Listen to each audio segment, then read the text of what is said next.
Welcome to the Leader's Pause, where leaders like you tune in to find calm, get clear, and level up. Tune in with best-selling author, speaker, and coach Hal Runkel as he helps you take back your time, your energy, and your decision-making power. All you have to do is learn to press your own pause button first. So, take a break, take a breath, take a knee, and learn to access your greatest human superpower, the ability to pause, think, and decide for yourself. It's time to find calm, get clear, and level up. The Leader's Pause starts now. Good evening, afternoon, wherever you are. This is the Leader's Pause. I'm your host, Hal Runkel, and it is an interesting time in America, as always, as it nears election time. And what we see is a lot of aggression. Aggressive talk, aggressive behavior, aggressive accusations, aggressive defensive postures, a lot of aggression. And there's a lot of polls out there that are saying people are tired of it, tiring of it. But I think there's something worse than open aggression. You can probably guess where I'm going with this, but I think there is something that is more damaging than open aggression because of its subtlety, because it is insidious, it is ubiquitous, it is everywhere, it is done all the time. And so many times it is done so, I already said subtly, but under the radar that it's hard to detect what is going on. So you begin to question yourself whenever you're around it. So what am I talking about? Passive aggression. It is everywhere. And we all can say, oh my gosh, she's so passive aggressive, I don't like it, whatever. But we have not seen a lot of people do a deep dive on what is passive aggression, what does it look like, how do we recognize it, how do we see ourselves doing it, what drives passive aggression, what are the effects of it upon people. And so I'm going to attempt in this short little show to define passive aggression and reveal some of the clues that can help you see it, maybe perhaps before or sooner than you're used to seeing it, so you can recognize it, name it, and eliminate it from yourself, from your own vocabulary, from your own behavior, from your own posturing. But we can't do that if we don't recognize it or understand what's driving it. And then the second half of the show, we're going to talk about one of the most common forms of passive aggression that people don't necessarily always believe is passive aggression, but it is, and it is behavior that needs to be rooted out, and you'll agree with me, but not right at first. So that's in the second half of the show. For now, let's try and define what it means to be passive aggressive, to be a passive aggressive. And I'm going to tell a story that illustrates it. Had say there's a group of you going out to lunch, group in your office, and you're going out to lunch, and you are deciding where to go. And there's one person there that is affable and never dominant, and just says, "Hey, I'm where you guys going? I'm just glad to be with you guys." And okay, well, you want to go? Oh no, I'll go anywhere you guys want. Okay, cool. Well, how about Chipotle? Well, what? No, it's fine. It's fine. No, I'll go. Well, what? You said something. Yeah, I mean, I had it yesterday, but that's fine. You guys go, and I'm just late here, so I'll go with you. Well, is there a place you would like to go? No, I wouldn't want to impose my will on the whole group. No, I'll go. It's just, I had it yesterday, but that's fine. We've all been in that situation. Maybe we've been probably different characters in that story. What I love about that story, it actually did happen multiple times with someone I know. And what I love about it is the statement of, no, I wouldn't want to ever impose my will on the whole group. So, in the context of the story, that is a response to, is there a place you would prefer to go? So, that gives us a very important clue as to one of the things that drives passive aggression. And it is this idea that if I actually openly state, assert my preference, then that is somehow doing violence or controlling behaviors towards everybody else. Just simply stating a preference by that person was seen as an effort to control, and he actually said, "I don't want to overpower or I don't want to dominate the group." So just stating your preference is somehow dominant? Well, that explains why you don't do it, because that's the thing that passive aggressives are terrified of. They are terrified not of steering a group one way or another.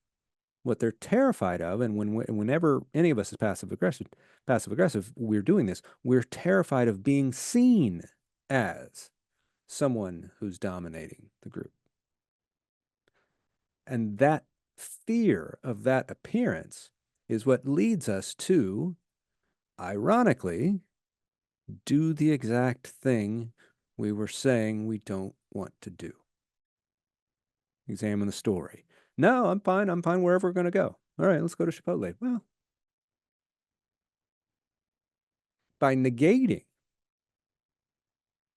in a very subtle way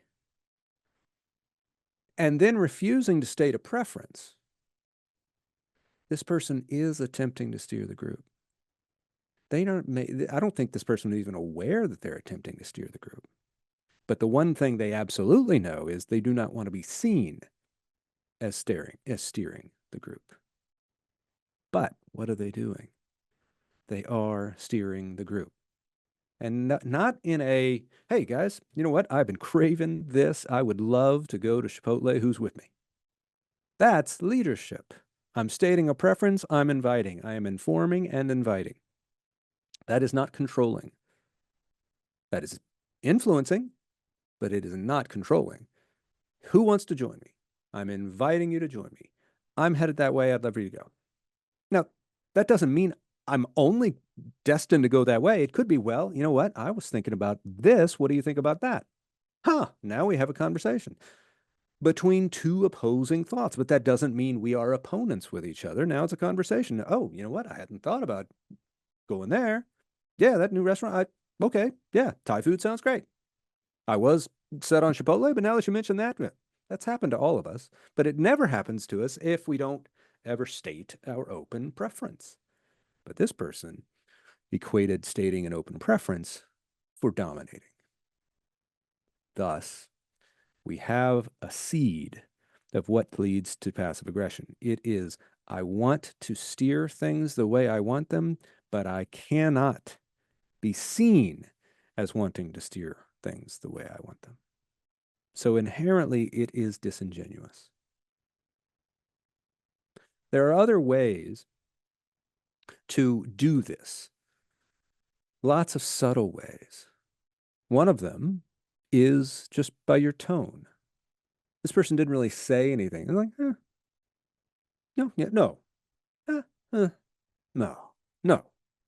This tone is, no, it's fine, which, and especially when it's paired with certain words. And the vocabulary of passive aggression is quite large, but there are some that we all recognize instantly. Fine. Fine. I'm agreeing, but I'm using a tone that says, I wish I weren't, or I wish I had the power not to. But I don't want to openly state that, so I'm going to appear like everything's fine. Again, I'm wanting to communicate something, control something, without appearing like I'm communicating something or controlling something. Another word, whatever. I'm throwing up my hands in defeat. It's a defeatist tone, whatever. That's fine. Whatever you want to do. No, fine, whatever. That is usually stated in reference to someone else that you think is being dominant. They're dominating. They're going to get their way. I'm not going to fight them. So whatever. You see this in arguments. Whatever, man. Fine. Whatever. It's disingenuous because the words aren't matching the tone and they're not matching actually what you're trying to communicate. Because your tone is your message. Whatever is totally different than I am game for wherever we'd like to go. As opposed to, no, whatever, we'll go to Chipotle. That tone sends it into this, and what you're asking people to do is tolerate you when we do that. In other words, sure. Hey, do you want to go this place? Sure. That does not sound like a yes. It is a yes, but it doesn't sound like a yes. Because what it's saying is that's not my preference, but fine. But here's what it is. I'm not going to state my preference because I think that would be too domineering. And I think you're being domineering, but I'm not going to say that openly, so I'm going to communicate it subtly. I think you're being domineering, you're being controlling, and I don't want to fight that. I don't think I can, and I'm never going to appear domineering no matter what, so I'll acquiesce. Fine, whatever, sure. Those are like the three main words for passive aggression. So it is this, to recount what we cover, the territory we've covered, it is an effort to steer things a certain way without appearing like you are. Because appearances is what you're most concerned about. I remember learning this about myself when I took a test called the DISC personality profile, which I know many of you have taken. And it's got 4 profiles: DISC, dominance, influence, steadiness, and conscientiousness. I think those are the 4. Well, I've taken the test several times. And what I like about the test, it's one of the few personality profiles I give any credence to. But I like it because you get 2 scores for each profile. One is who you are. One is who you are when you think you're being watched. This is what helped clue me into my own efforts to be passive aggressive, my own behaviors. Is I scored a 99 out of 100 on the dominance. Direction, I think, is directiveness. 99 out of 100. Except when I'm being watched, it dropped to 50.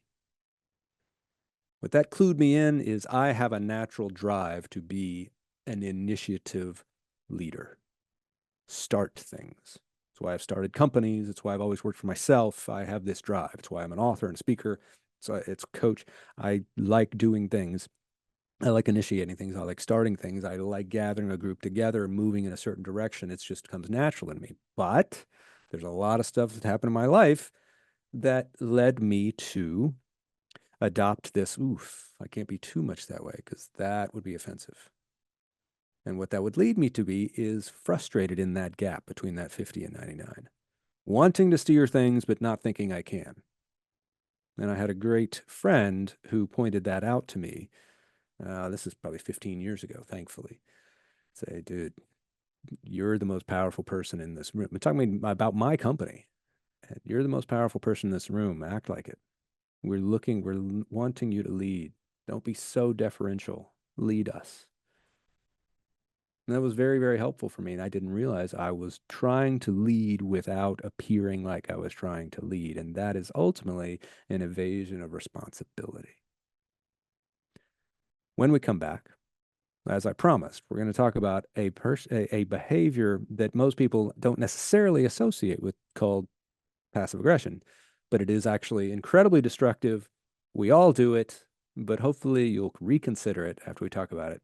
We'll do that right when we get back from the break. This is the Leader's Pause. We'll be right back.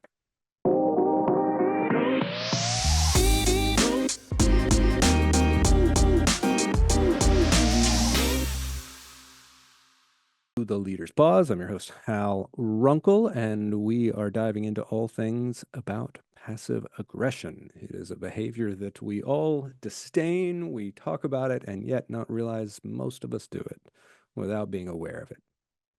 And it is an effort, like we talked about in the first half of the show, what passive aggression is, what it looks like. No, it is.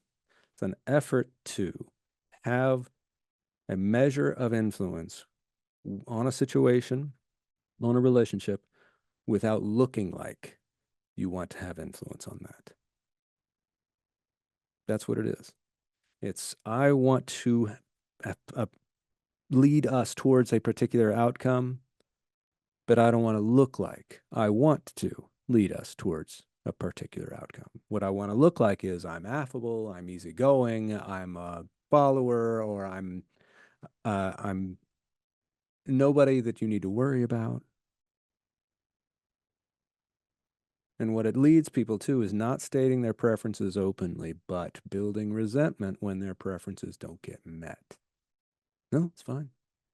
It's fine. That's the language of resentment. And that is always the effect of passive aggression, is it leads to resentment, both in the person being the passive aggressor and the people that are receiving it.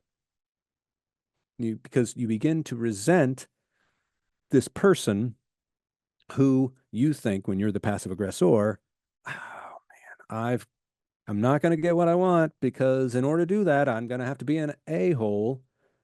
And that's the last thing I ever want to be. I never want to be seen as that. So I've just got to put up with this, but I resent myself. I resent the person. I resent myself. I resent the person. And the person receiving it, same thing. This person is controlling. I've got to acquiesce, because that's what it leads to. It leads to passive aggression, leads to further passive aggression response. Fine, we'll go wherever you want. No, yeah, no, whatever. It's this back and forth. And now it's this acquiescent resentment between the people that prevents true relationship. And there's one behavior that, like we talked about, you may not think is passive aggression, but it absolutely is. And it's one of the most insidious. And it's people pleasing. So I have a book outline on this that I've not published, or I haven't written. I've thought about it, but the title is People Pleasers Are A-Holes.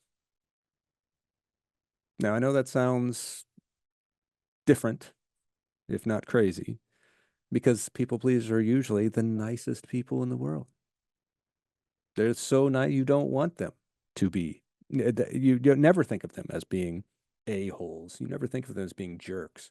People pleasers are the opposite of jerks.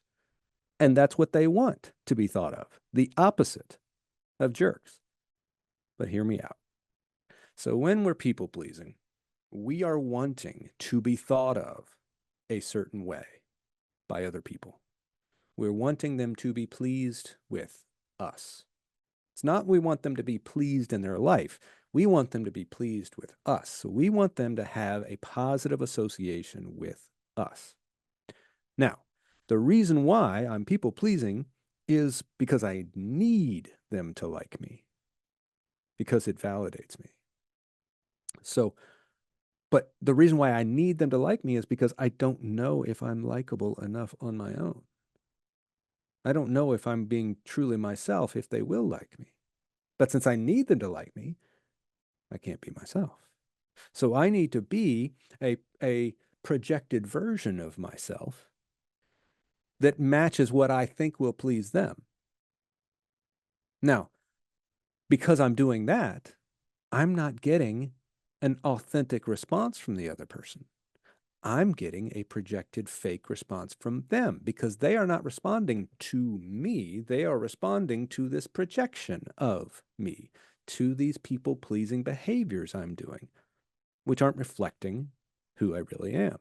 So I'm being a fake person in order to get them to like this fake person, which means they're being a fake person. So what I'm doing through people pleasing is I'm actually creating a relationship between two avatars that aren't representative of either one of us. But it feels like we're connecting, but we're not. We're actually disconnecting even more from ourselves, and we're asking them to disconnect from themselves in order to connect with this false version of ourselves. So we've actually made it harder for us to truly relate to one another, and it makes it even more difficult when you finally do have to tell them something unpleasant or something, confront them with a behavior or confess a behavior of yours, the behaviors that actually truly build strong relationships, that kind of vulnerability. People pleasing is the opposite of that. We always think the opposite of vulnerability is somehow, strength, or even at the worst, arrogance. No, it's hiding. Vulnerability, as Brene Brown has done so well to help us recognize, is boldly putting ourselves out there, warts and all. This is who I am, and I don't know what you're going to do with this. I want you to like me, but I don't need it. What I need is for you to know me. And you can't know me if I'm putting out a fake version of myself to get you to like me. And that is a-hole behavior. We don't think of it that way. And you may totally not think of it that way, but everybody I've shared this with always has this kind of latent effect where they come back a day, a week, a month later, think, holy crap, I've been being a jerk. By trying to please people, I'm actually creating fake relationships and disconnecting people from themselves and from me. How is that good? How is that kind? How is it true? How is it even adult, human? It's not. And it's certainly not leadership. Well, it is leadership. It's leadership in the wrong direction. So think about it. What are the ways that you alter yourself in order to project an image that you think is going to be more acceptable? Now, I'm not talking about something called domain dependence. Domain dependence is a psychological term that refers to the fact that we do alter our behaviors depending on the setting that we're in. When people tell you, I don't care what people think about me, you know they're lying to themselves. So because it's such a paradoxical statement, because think about it. If I'm going out of my way to tell you, I don't care what people think about me, what I'm actually saying, I want. So if somebody, here's how to do it. If somebody says that to you, look, I don't care what people think about me. Here's the best retort. You mean except me, right? Well, what do you mean? Well, you obviously care that I think that you don't think. You don't care how people think about you. You want me to know that. So you obviously care that I think that about you, which means you care what people think of you. The reality is everybody cares what people think of them. You should care what people think about you. The only people who don't, truly don't, are sociopaths. We don't want that. So domain dependence says, you know what, I do alter my behavior depending on the settings because I do care what people think about me. And also, somebody who says that, I don't care what people think about me. Well, yeah, why aren't you dressed as a pirate? Why aren't you dressed in 80s costumes and clothes? Why are you dressed in the clothes of the day? Because you do care to fit in reasonably with society. You're not, again, walking around with a clown suit, even if you want to know. The effort that we make to try and get people to like us is always at a minimum. It gets difficult when we need it so badly that we stop any hint of being truly ourselves. And all we're trying to do is get people to like us. That's different than being acceptable in a setting, going out of our way to get somebody to like us, to approve of us. That's coming from a deficit. I don't approve of me. So I need you to approve of me. And I think if you do, then I might. It doesn't work that way. It's actually just the exact opposite. Think about it. What do we love about true artists? They're themselves. They're putting themselves out there. We pay money to see people who believe in themselves. That's what we love about athletes, entertainers, artists. It's what we love. Speakers. We love it. We pay money to see people who truly believe in themselves and want to put themselves out there. Recognizing you may not like it. But what they come to this belief is recognizing, you know what? I'm much more concerned about whether I like me than whether you like me. And that's a good thought to leave with. Whenever you're feeling this need to get someone else to approve of you, just know that's because you don't approve of you. And the less you do, the less they will. But the more you do, the more they might. Doesn't guarantee they will, but it greatly increases the chances. And if they do, then you know you can trust it because at least they're liking the real you, not a projected version. Thank you for tuning in. This has been The Leader's Pause with your host, Hal Runkel. You can always reach out to me, hal@halrunkel.com, or go to my website, halrunkel.com, and we will see you in a couple of weeks. See you.